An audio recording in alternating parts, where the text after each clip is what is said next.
제가 카톡방에 올려드렸죠. 에베소서 3장 14절에서 19절 말씀 우리말 성경으로 준비했습니다. 제가 읽어볼게요. 여러분도 같이 함께 읽으시면 좋겠습니다. 이러므로 아버지 앞에 내가 무릎을 꿇고 빕니다. 아버지께서는 하늘과 땅에 있는 모든 족속에게 이름을 주신 분이십니다. 하나님께서 여러분에게 그분의 영광의 풍성을 따라 성령으로 인해 여러분의 속사람을 능력으로 강건하게 하시고 믿음으로 인해 그리스도께서 여러분의 마음 가운데 거하게 하시기를 빕니다. 여러분이 사랑 안에서 뿌리가 박히고 터가 굳어짐으로 모든 성도들과 함께 능히 그리스도의 사랑의 너비와 길이와 높이와 깊이가 어떤지를 깨닫고 지식을 뛰어넘는 그리스도의 사랑을 알아 하나님의 모든 충만하심의 정도에까지 충만하게 되기를 기도합니다. 아멘, 아멘. 이 말씀만 계속 그냥 읽어도 좋을 것 같아요. 그죠? 말씀만으로도 너무 은혜스럽습니다. 예. 이 방금 제가 이렇게 읽은 이 에베소서 말씀은 아마 순환의 성도라면은 정말 누구시든지 귀에 딱지가 앉을 정도로 많이 들어보셨을 거예요.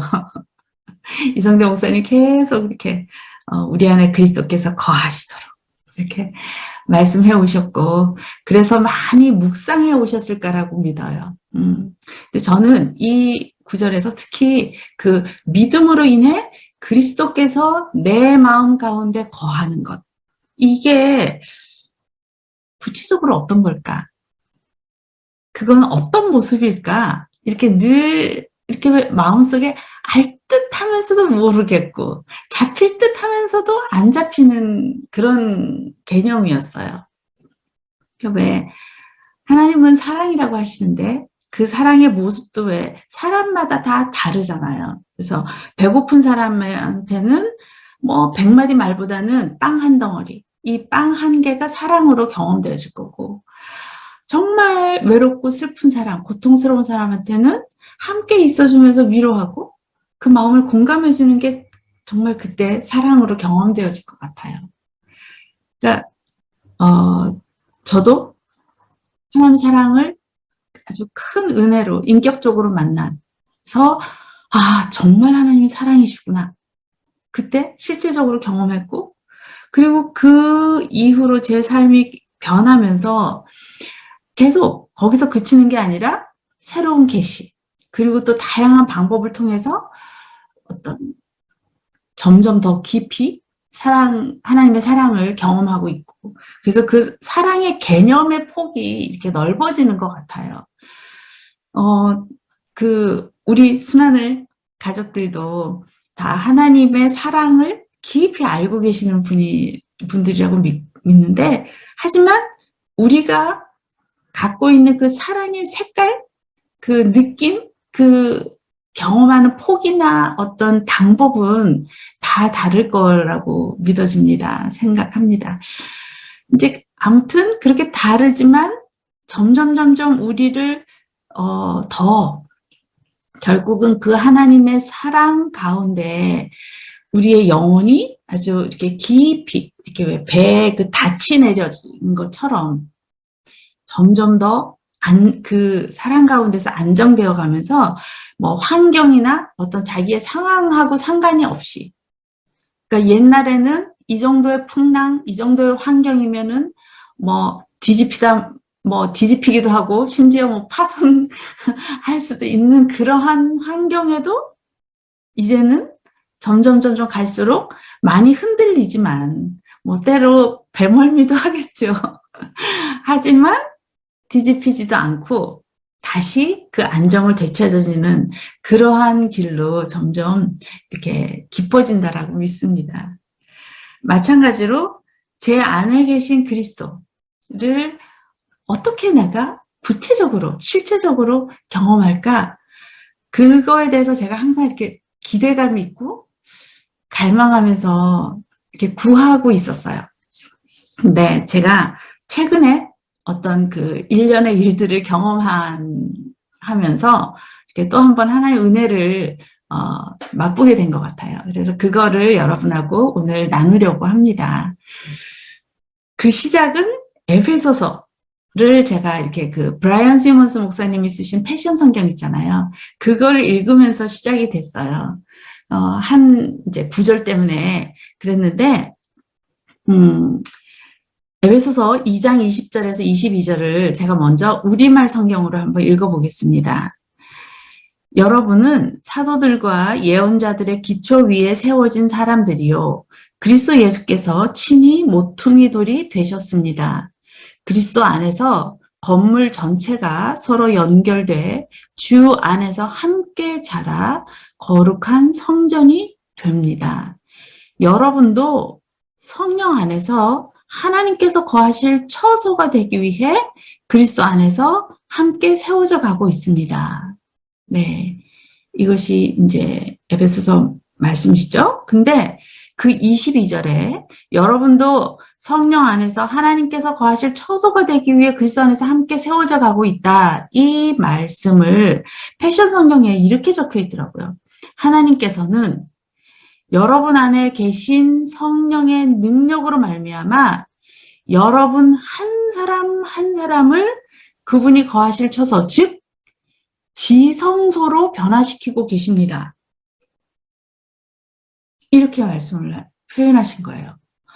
이게 저한테는 굉장히 놀랄만한 계시였어요. 물론 이제 우리가 잘 알고 있는 그 고린도전서 말씀 있잖아요. 너희 몸은 너희가 하나님께로 받은 바 너희 가운데 계신 성령의 전인 줄 알지 못하느냐? 너희는 너희 자신의 것이 아니라 이제 이런 말씀. 그래서 우리의 몸이 성령께서 거하시는 성전이고 그래서 죄를 짓지 않고 거룩한 삶을 살아야 된다. 이렇게 알고 있죠. 하지만 내 몸, 나 자신이 성령께서 거하시는 성전이라는 개념하고 내가 지성소로 변화되어 가고 있다라는 개념은 저한테 굉장히 차원이 다르게 느껴졌었어요. 그래서 오늘 제가 기존에 갖고 있었던 그런 개념을 얘기를 하기 위해서 성전, 그 홀리 템플의 구조, 이거를 함께 여러분하고 이렇게 먼저 이렇게 짧게 정리를 하면 좋을 것 같아요. 그래서 제가 이렇게 설명을 할 때 같이 머릿속에 이렇게 상상을 하면서 우리가 그 성전에 들어가는 그런 상상을 하고 가시면 좋을 것 같아요. 가장 먼저 왜 테두리, 그러니까 가장 큰 범위의 이제 성막, 그 문을 열고 이렇게 딱 회막문으로 열고 들어가면 뭐가 있죠? 번제단이 있어요. 그래서 그 번제단 위에서, 이제 번제단에서 희생 제물을 죽이고, 뭐, 피를 흘려서 받고, 뭐, 내장, 똥, 이런 걸 제거해서 이제 밖에다 버리고, 또 번제단 위에서 태울 거 태우고, 그렇죠? 그래서 이제 그 제사법에 따라서 번제, 소제, 뭐 화목제, 속건제, 속제제 이런 거 규례에 따라서 제사를 드립니다. 그리고 나서 이제 성전 뜰을 이제 지나서 성소에 들어가기 전에 물두멍이 있어요. 이제 그거는 이제 제사장들이 이제 씻기 위한 그런 물이죠. 그리고 난 다음에 이제 성소에 들어가요. 이렇게 성소에 들어가면 먼저 굉장히 분위기가 깜깜하죠. 깜깜하지만 이 등잔불이 있으니까 딱 들어가는 순간 이렇게 보면 오른쪽에는 떡상이 있어요. 그렇죠? 그 떡상 위에는 하나님께 드려지는 거룩한 진설병이 있습니다. 이렇게 상 위에. 진설병이라는 것은 하나님의 얼굴, 이렇게 해서 둥그런 약간 좀 호떡같이 생겼잖아요. 그죠? 그래서 안식일마다 새로운 떡을 이렇게 올려놓고, 이제 그 올려진 떡은 들고 나와서 제사장들이 이제 나눠서 먹지요. 그래서 그 진설병의 그 히브리어는 이렇게 직역을 하면은 얼굴의 떡이라는 말이래요. 얼굴의 떡. 그러니까 얼굴이 떡이라는 게 아니라 하나님의 얼굴을 대면한다. 이런 뜻이겠죠? 그래서 이제 진설병을 영어로 이렇게 보니까 the bread of presence. 그러니까 그 임재의 떡. 이렇게 되어 있어요. 그러니까 그 떡을 먹는다라는 것은 항상 하나님의 그 임재 안에 들어가는 것, 그 하나님하고 그 교제를 하는 그런 것 뜻이겠죠? 그래서 구약에서는 그 떡은 아무나 못 먹었어요. 제사장만 떡을 먹을 수 있었습니다. 그런데 예수님은 자기 자신을 뭐라고 말씀하셨나요? 요한복음 6장 35절에 예수께서 가라사대 내가 곧 생명의 떡이니 내게 오는 자는 결코 줄이지 아니할 터이고 나를 믿는 자는 영원히 목마르지 아니하리라. 또 48절에서 51절에 보면 내가 곧 생명의 떡이니라. 너희 조상들은 광야에서 만나를 먹었어도 죽었거니와 이는 하늘에서 내려오는 떡이니 사람으로 하여금 먹고 죽지 아니하게 하는 것이니라. 나는 하늘에서 내려온 살아있는 떡이니 사람이 이 떡을 먹으면 영생하리라. 내가 줄 떡은 곧 세상의 생명을 위한 내 살이니라 하시니라. 아멘. 그러니까 신약 시대 우리는 왕 같은 제사장이잖아요. 그러니까 하나님이 이렇게 이 땅에 보내신 그 살아있는 그 임재의 떡, 예수 그리스도를 날마다 먹고 그래서 예수님과 날마다 교제할 수 있게 된 것이죠. 할렐루야. 네. 네. 그렇게 하고 이제 성소 왼편에는 뭐가 있나요? 등잔대가 있어요. 그래서 줄기가 이렇게 돼 있죠. 뭐든지 7개인데 왼쪽으로 3가지가 있고 또 이제 오른쪽으로 3가지가 있고 이제 가운데 한 이렇게 해서 모두 7개 등불이 있죠. 네, 방금 말씀드린 것처럼 성소에 딱 들어가면 빛이 바깥에서 들어오는 빛이 하나도 없게 됐어요. 오직 그 성소 안에 있는 빛은 이 등잔대에서 나오는 이 빛만 있는 곳입니다. 그래서 이 성소 안을 비추는 그 빛은 우리 마음에 정말 그 성령께서 이렇게 그 비추는 그거를 상상해 보면 옛날에 얼마나 깜깜했을까. 근데 정말 또 지금도 마찬가지. 그 불빛으로 우리가 이 생명의 빛을 이 길을 이렇게 따라가는 이러한 상상이 되더라고요. 그런데 아까 이제 이 등불이 7개라고 했잖아요. 그래서 하나님의 7영으로도 또 이제 설명이 되기도 하지요. 그런데 이사야 11장 1, 2절을 보면은 이새의 줄기에서 한 쌍이 나며 한 싹이 나며 그 뿌리에서 한 가지가 나서 결실할 것이요. 그 위에 여호와의 영, 곧 지혜와 총명의 영이요. 모략과 재능의 영이요. 지식과 여호와를 경외하는 영이 강림하시리니. 네. 이새의 줄기에서 나온 싹이 곧 다윗의 자손이고, 다윗의 자손인 그 예수 그리스도시죠. 네. 그래서 이 등잔대를 제사장이 매일 그 불이 꺼지지 않도록 매일 가서 감람류를 이렇게 채워 넣어야 됐던 것처럼 우리도 우리 안에 계신 그 성령께서 소멸하지 않도록 그 성령의 그 기름 부음이 날마다 이렇게 부어지도록. 왜냐? 우리 안에 계신 그 그리스도 통해서. 그렇죠? 우리 안에 계신 성령 통해서. 그랬을 때 그 그리스도 안에 있는 예수 그리스도 안에 있는 여호와의 영, 지혜와 총명의 영, 또 모략과 재능의 영, 지식과 여호와를 경외하는 영으로 계속적으로 채워지고 충만하게 되고 그래서 우리 삶을 이렇게 비추는 그 생명의 빛이 꺼지지 않고 오히려 점점 더 이렇게 밝아지고 충만하게 될 거라고 믿습니다. 예. 그리고 난 다음에 오른쪽에는 진설병, 왼쪽에는 등잔대, 그리고 그 앞에 지성소로 들어가는 휘장 앞에는 뭐가 있죠? 분향단이 있어요. 그러니까 이 향은 보통 뭐죠? 하나님께 드리는 성도의 그 기도를 뜻합니다. 계시록에 보면 성도의 이제 그 기도가 얼마나 아주 귀중하고 보배로운 큰 가치를 지니고 있는지 알 수가 있습니다.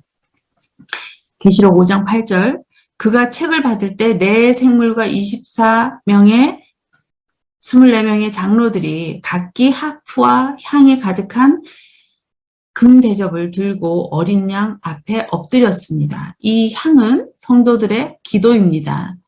계시록 8장 3절 4절, 또 다른 천사가 와서 금 향로를 들고 제단 앞에 섰습니다. 그 천사는 많은 향을 받았는데 이는 모든 성도들의 기도와 함께 보좌 앞에 있는 금 제단에 드리기 위한 것이었습니다.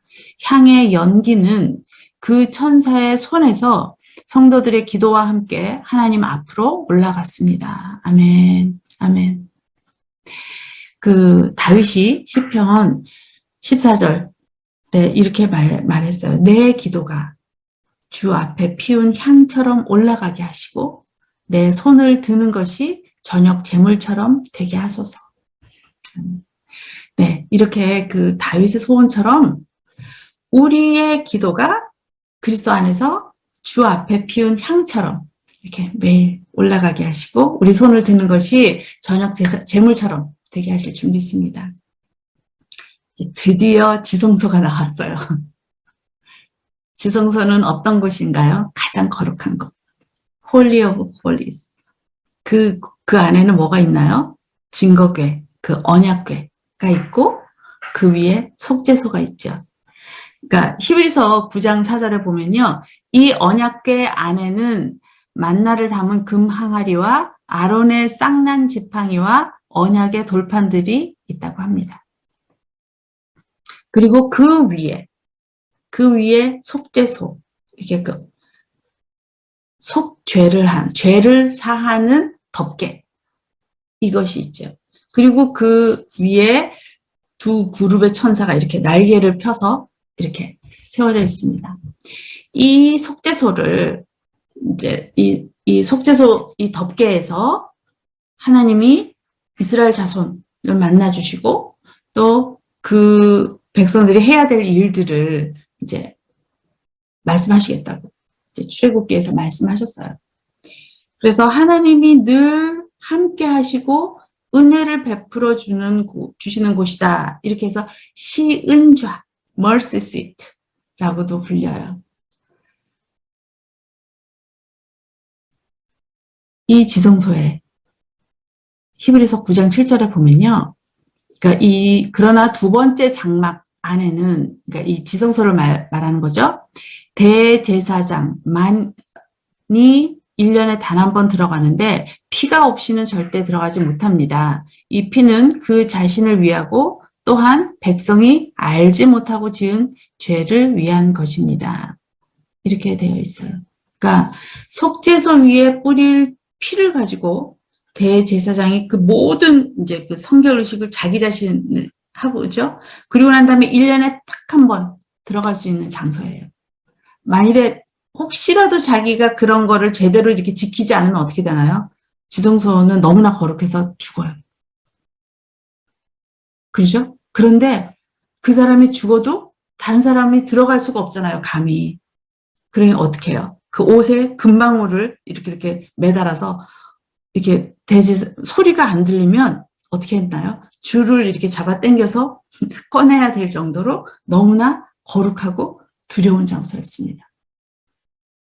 이렇게 지성소는 정말 너무 겁이 나는 그 죽음을 무릅쓰고 들어가야 되는 장소였지만 또 동시에 하나님의 영광을 대면하는 그런 영광의 장소였잖아요.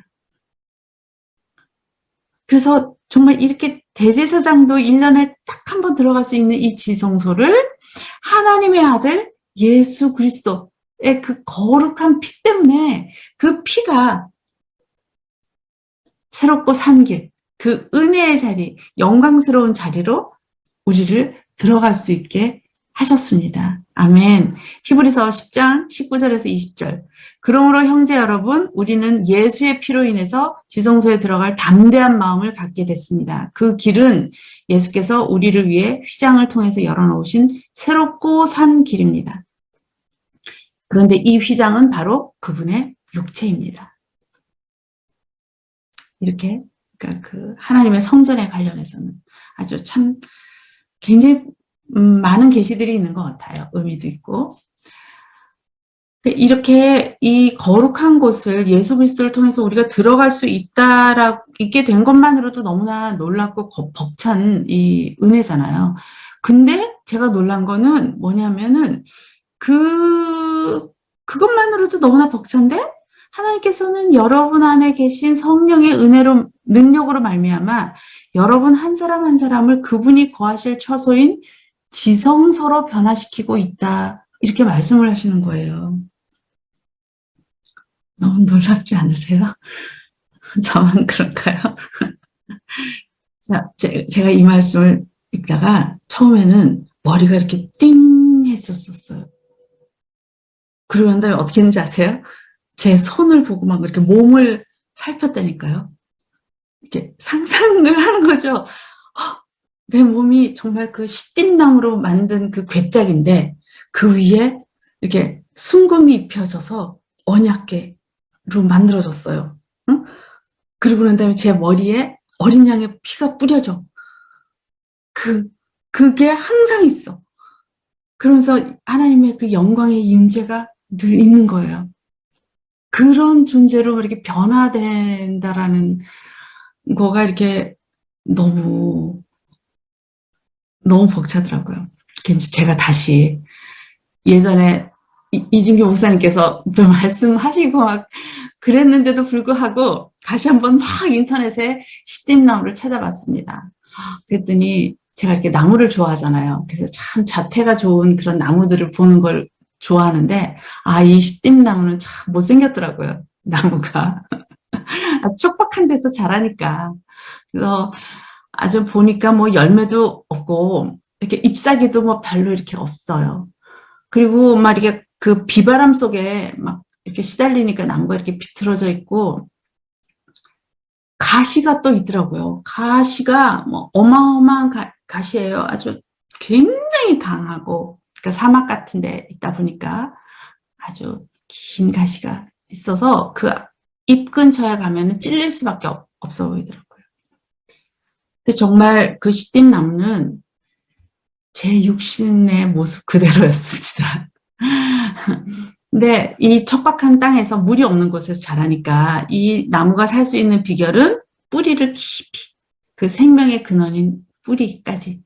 그래서 뿌리가 보통은 한 100m 정도고요. 어떤 나무는 2km까지 뻗어 있대요. 너무 놀랍지 않으세요? 그래서 이 정말 비틀어지고 울퉁불퉁한 나무를 잘라서 가시도 제거하고 대패질을 해서 궤를 만들고 그 위에 순전한 금을 입히고 그것도 참 멋지게 변했는데도 거기에 어린 양의 피가 뿌려져서 하나님의 영광이 임하는 가장 거룩한 지성소로 지성소가 됐잖아요. 이 나무가, 이 볼품없는 나무가 지성소에 있게 된 것처럼 우리 주님은 내가 아직 죄인 되었을 때 날 찾아오시고 그래서 자기 생명으로 구원해 주시고 정말 상처투성이 이렇게 가시로 아주 그냥 곤두세워져서 이렇게 사람들하고 이렇게 마음과 마음을 이렇게 만날 수가 없었어요. 제가 가까워지려고 그러면 나의 가시가 찌르고 그리고 사람들의 가시도 또 나에게 막 찌르고 찔러지고 그게 아프고 이랬던 저 같은 사람이 이제는 사람들을 마음을 치유하고 변화시키는 이 엘리하우스 사역으로 이끄신 거예요. 거기다가 저뿐만 아니라 사역을 할 때마다 그 사람들을 사랑하시는 그러니까 하나님의 선하심, 하나님의 그 크신 사랑, 그리고 능력, 이런 것들을 계속 보게 하시고, 경험하게 하시고, 그러면서 하나님의 사랑을 정말 다양하게, 다양한 색깔로, 창의적인 방법들로 이렇게 경험하게 하시는 그런 길로 이렇게 이끌고 계십니다. 도대체 저 같은 사람한테 왜 이런 큰 은혜를 베푸시는지 도무지 알 수는 없지만, 네. 하나님의 이 열정, 하나님의 이 능력, 그 날마다 경험하고 있습니다. 그래서 이제 이것 때문에 제가 이제 혼자 흥분해가지고 막 며칠째 마음이 콩닥콩닥 거렸어요. 근데 제가 어느 날, 좀 일이 있어서 나가게 됐어요. 굉장히 오랜만에 외출을 했는데, 그날 이제 제가 아는 사람들도, 꽤 많았지만, 아주 모르는 사람들이 아주 많은 곳에 이제 가게 됐었어요. 네, 혹시 여러분 중에 아시는 분은 아시겠지만, 제가 이렇게 머리가 좀 자주 아파요. 그 두통이 평상시에도 참 저를 불편하게 하는데, 그 모임에 다녀오고 난 다음에 머리가 되게 아프더라고요. 다녀오면서 벌써 차 타고 오면서 머리가 이상하게 아파갖고, 이제 물론 제가 씻는 기도도 했고, 이제 뭐 짐진 것들이 있으면지 또 뭐 십자가 보내는 기도도 했어요. 나름 할 수 있는 방법은 다 했는데, 머리가 두통이 안 가시는 거예요. 보통 제가 두통이 생기면 한 반나절 정도 아프고 이렇게 많은데, 안 없어지더라고요. 그 다음날 두통이 더 심해졌어요. 약을 먹어도 안 없어져요. 그 약이 효과가 없더라고요. 그 이제 결국은 3일째 되던 날 아침에는 제가 제 몸 안에 있는 모든 신경이 다 곤두서 있는 거예요. 이 모든 이렇게 신경이 이렇게 예를 들어서 이렇게 바이올린 줄 같은 이렇게 팽팽하게 그래서 이러다가 이렇게 탁 어느 한순간에 이렇게 끊어지면 너무 팽팽해서 끊어지면 뭔가 이렇게 뇌 속에 어떤 혈관이 하나 이렇게 터질 것 같은 뭐 신경 회로가 하나 이렇게 터질 것 같은 그런 느낌인 거예요. 제 앞에서 아침을 우리 남편이 먹고 있는데 이렇게 씹는 소리가 너무 고통스럽게 느껴졌어요. 그 소리가 너무 크고 이렇게 쿵쿵쿵쿵 이빨 부딪히는 소리까지 느끼고 이렇게 해서 그냥 아무것도 못하고 가만히 있는데 그때 바로 이 말씀이 떠오르는 거예요. 그래 내가 지금 지성소에 있어. 그리스도가 지금 나와 함께 계시지. 이렇게 하면서 제가 이렇게 옆을 봤는데 갑자기 어떤 여러분 혹시 영화의 투명인간 뭐 이런 거 보셨나요? 투명인간인데 뭔가 그 주변에 약간의 그 반짝반짝한 이런 테두리가 있고 어른어른하는 그런 모습으로 왜 영화에 보면 있잖아요. 그런 것처럼 주님이 제 이렇게 바로 옆에 계시는 것 이렇게 보이는 것 같이 느껴졌었어요. 그래서 제가 눈을 감고 상상을 했어요. 주님, 제가 지금 너무 힘들어요. 주님께 좀 기댈게요. 이러면서 그 옆에 계신 주님께 약간 이렇게 해서 기댔어요. 근데 그 주님이 저를 사랑하시는 그 사랑이 이렇게 심장 박동처럼 이렇게 왜 그 심장 소리를 느껴지는 것처럼 그러면서 제가 어떤 생각을 했냐면 이 사랑의 그 심장 소리 그 리듬 그 파동에 나의 이 진동 내 몸에 지금 모든 그 이렇게 곤두선 이 파장을 여기에 맞춰야 되겠다 라고 그냥 상상을 했어요. 믿음으로.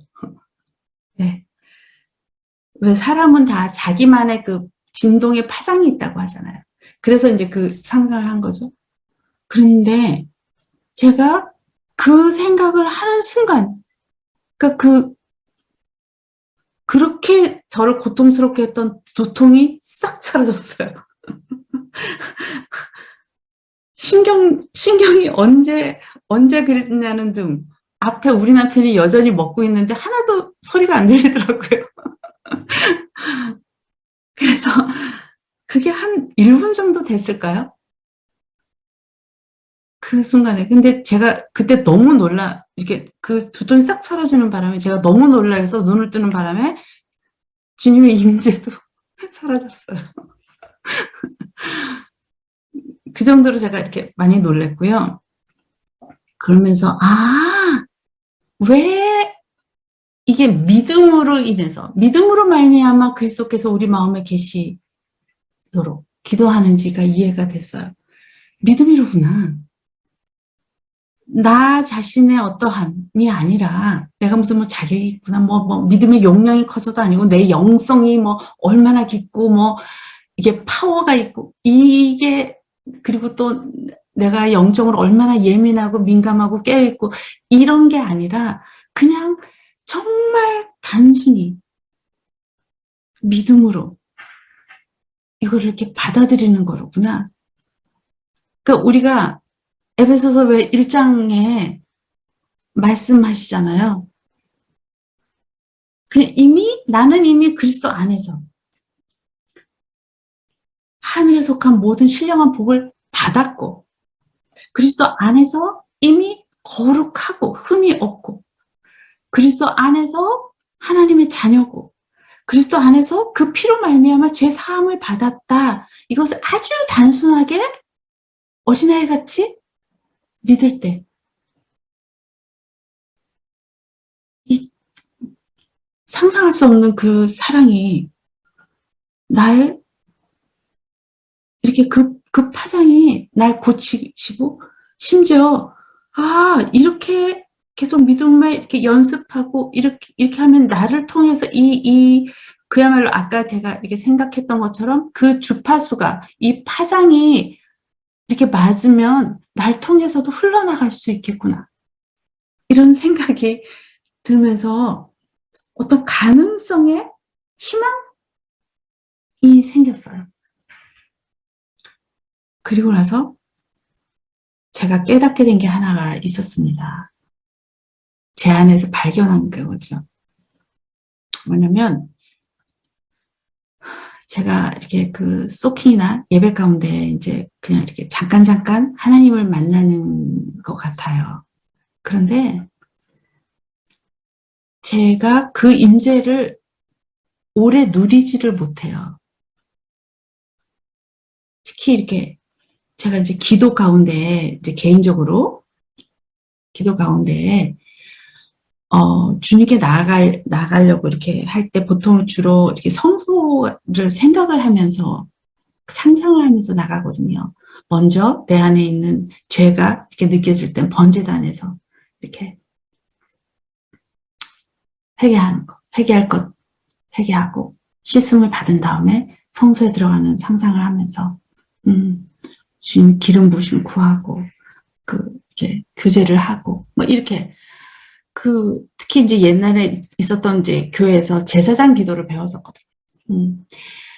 그런데 이상하게 딱 성소에 들어가면 그 임재 가운데 더 깊이 들어가야 되잖아요. 그런데 거기에 들어가면은 뭔가 마음이 이렇게 좀 긴장이 되고 편안하는 게 아니라 뭔가 내가 일을 해야 될 것 같은 느낌. 제 마음이 이렇게 좀 딱딱해지고 이렇게 좀 그런 게 있어요. 그래서 내가 해야 할 일들, 그러니까 갑자기 중보를 몇 마디 한다거나 아니면 하여튼 그런 식으로 하는 경우가 많았는데 그 원인을 알게 된 거예요. 이번에. 뭐냐면 방금 제가 이렇게 그렇게 장황하게 성소의 이 구조와 이 분위기를 말씀드린 게 바로 이거였던 거예요. 제가 어렸을 때 제 엄마가 좀 많이 아프셨다 그랬잖아요.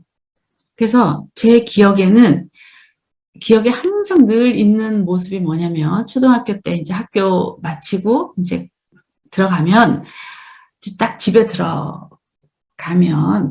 어떤 집의 구조가 뭐냐면은 마당을 거쳐서 저 안쪽으로 이제 안방에 계신 엄마를 만나러 가야 되는데, 그러려면 이제 옆에 이렇게 건넌방 있고, 그 다음에 부엌이 있잖아요. 근데 이 건넌방과 여기 옆방에서는 할머니, 뭐 사촌, 언니, 오빠들, 뭐 삼촌들, 이렇게. 거기에는 굉장히 아주 다 활기차요. 거칠어요. 근데 좀 무서워요. 그리고 좀 시끄러워요. 그 음악 소리, 뭐 TV 소리, 뭐 그 뽕짝 소리. 근데 그리고 또 부엌을 거치면서 마루를 지나서 안방으로 들어가요. 그러면 방금의 그 밝고 햇볕이 있고 그런 분위기하고는 갑자기 이렇게 안방의 문을 쓱 열면 항상 거기엔 커튼이 쳐져 있어서 좀 어두컴컴해요. 그리고 저희 엄마가 항상 그 향수를 좋아해서 늘 어떤 좋은 향이 나요. 그리고 클래식 음악이나 뭐 이렇게 샹송 같은 어떤 그런 여기 이쪽에서 들리는 음악하고는 전혀 다른 그런 음악 소리가 있고, 그리고 엄마는 이렇게 하얀 머리띠를 이렇게 머리가 잘 아프셨으니까 머리띠를 이렇게 묶고 누워 계셨어요. 그게 이제 불과 몇 분 사이에 아주 다른 분위기의 공간 가운데로 이렇게 들어갔던 거죠. 그래서 제가 이렇게 조심스럽게 이렇게 다가가면 누워 계시다가 뜨면서 잘 갔다 왔니? 오늘 선생님이 널 그야말로 경상도 말로 이쁘다 카드나 이렇게 물어보세요. 그러면 제가 이제 이런저런 얘기를 하죠. 근데 엄마가 누워 계시다가 일어나 앉을 때가 있는데 뭐냐면은 제가 학교에서 칭찬받은 어떤 좋은 성적표를 이렇게 엄마한테 드린다거나 이렇게 해서 보여드리면 엄마가 이렇게 일어나시면서 아주 이렇게 좋아하셨던 거예요. 그 기억이 이렇게 확 오버랩되면서 내가 그동안 이렇게 성소에 들어갈 때마다 그 성소에 이제 등잔대에서 비치는 그 불빛밖에 약간 그 어두침침한, 그리고 분향단에서 나는 그 향 냄새, 이런 것들을 상상하면서 저의 그런 기억들이 이렇게 오버랩 되면서 저도 모르게 어떤 긴장하게 되고, 그러니까 그러다 보니까 기도도 이렇게 엄마를 일어나게 하시고 엄마를 다시 이렇게 왜 안 아프게 하기 위해서 뭔가 이렇게 좋은 일, 칭찬받을 만한 일, 이런 얘기를 하는 것처럼 내가 기도도 이렇게 뭔가 하여튼 좋은 중보기도 뭐 이런 일을 하게끔 저도 모르게 이렇게 바뀐 거예요. 그 임재 가운데서 이렇게 편안하게 머물러 있는 게 아니라. 그래서 갑자기 또 그것뿐만 아니라 성경책을 펴서 뭔가 공부를 해야 될 것 같고 아니면 예배 연습을 해야 될 것 같고 아니면 또 집안 일을 한다든지 이런 식의 반응으로 나타난다는 걸 깨달은 거예요. 그러면서 정말 어쩜 이렇게 사소한 것까지 또 하나님과의 관계에 이렇게 큰 영향을 미칠 수 있을까. 이런 거에 굉장히 놀랐고요. 제가 엘리하우스 가르침을 몰랐다면 이것도 아마 깨닫지 못했을 것 같아요. 아무튼 그런 것들을 깨닫는 순간에 하나님과 저 사이에 있었던 어떤 휘장, 이렇게 뭔가가 이렇게 막이 없어지는 것 같았어요. 그러면서 이제 고린도 후서 3장 말씀이 생각이 났습니다. 고린도 후서 3장 14절에서 16절 말씀. 그러나 이스라엘 백성의 마음은 완고해졌습니다. 그들은 옛 언약을 읽을 때 오늘날까지도 수건을 벗지 못하고 계속 그대로 있습니다. 이것은 그리스도 안에서 벗겨지기 때문입니다. 이 말을 표준 세번역에는 이렇게 돼 있어요. 그 너울은, 그러니까 그 수건이죠. 그 너울은 그들이 그리스도를 믿을 때에 제거되기 때문입니다. 패션 성경에서는 또 이렇게 표현되어 있어요. 사람이 그리스도에게 연결되었을 때, joined. 그러니까 그리스도와 하나가 되어 합쳐질 때만 eliminated, 제거된다, 없어진다. 이렇게 말씀하고 계십니다. 그리고 15절, 오늘날까지도 모세의 글을 읽을 때마다 수건이 그들의 마음을 덮고 있습니다. 16절, 그러나 주께로 돌아갈 때마다 수건은 벗겨집니다. 아멘. 그러니까 지성소에 있는 언약궤 안에는 증거판, 율법이 있잖아요. 그렇죠?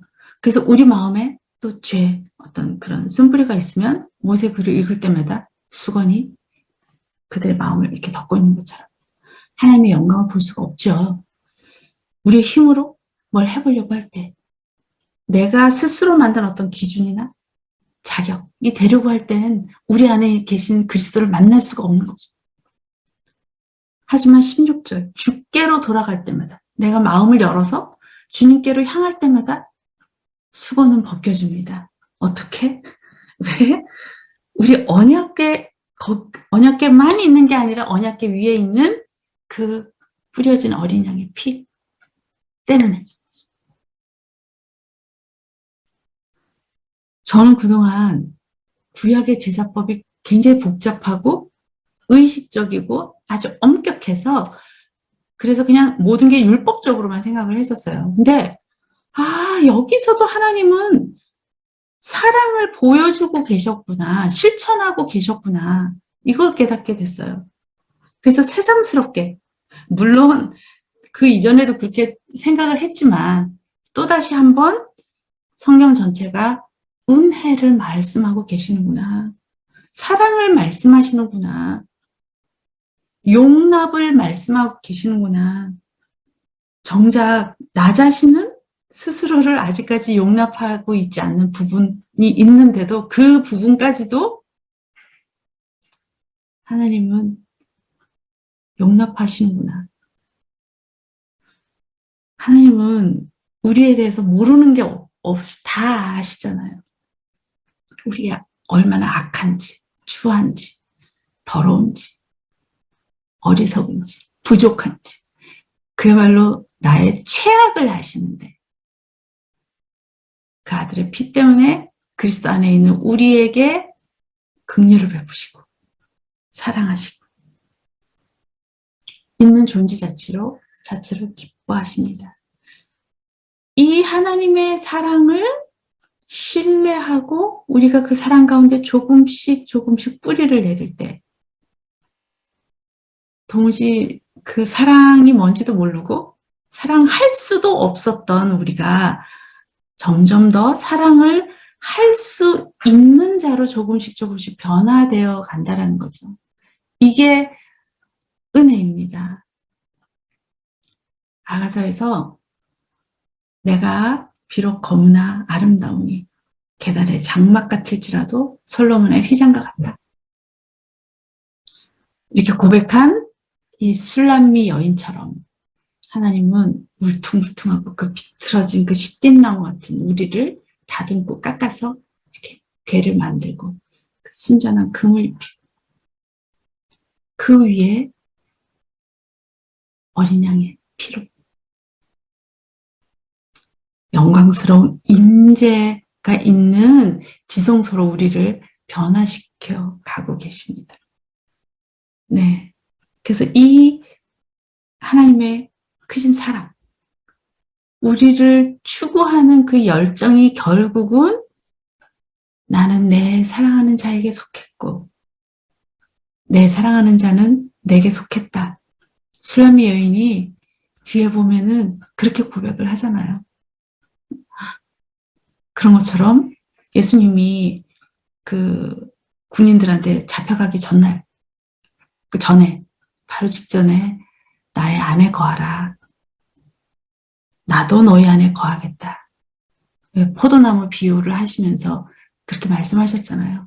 그 일을 지금 우리에게 그 약속하신 것처럼 계속 신실하게 이루어가고 계십니다. 이렇게 우리가 주님 안에 내가 거하고 내가 주님 안에 거할 때 실제적으로 나타나는 모습은 어떤 것일까요? 요한 1서 3장 23절 24절 그의 계명은 이것이니 곧 그 아들 예수 그리스도의 이름을 믿고 그가 우리에게 주신 계명대로 서로 사랑할 것이니라. 그의 계명을 지키는 자는 주 안에 거하고 주는 그의 안에 거하시나니 우리에게 주신 성령으로 말미암아 그가 우리 안에 거하시는 줄 우리가 아느니라. 우리에게는 내 이웃을 내 몸과 같이 사랑할 수 있는 능력이 없지만 우리가 주 안에 거하고 주가 우리 안에 거하실 때 그리스도의 이 신비한 정말 신비하지 않나요? 이 연합과 동거로 말미암아 이 말씀처럼 우리가 서로 사랑할 수 있게 될 줄, 변화될 줄 믿습니다. 말씀을 마치겠습니다. 네, 그리스도 안에서 지성소로 변화되어 가고 있는 저와 여러분이 하나님의 사랑 가운데에서 더 깊이 뿌리가 박히고 터가 굳어져서 능히 그리스도의 사랑의 너비와 길이와 높이와 깊이가 어떤지를 깨닫고 지식을 뛰어넘는 그 그리스도의 사랑을 알아서 하나님의 모든 충만하심의 정도까지 충만하게 되시기를 기도하고 또 축복합니다. 네, 말씀을 마치겠습니다.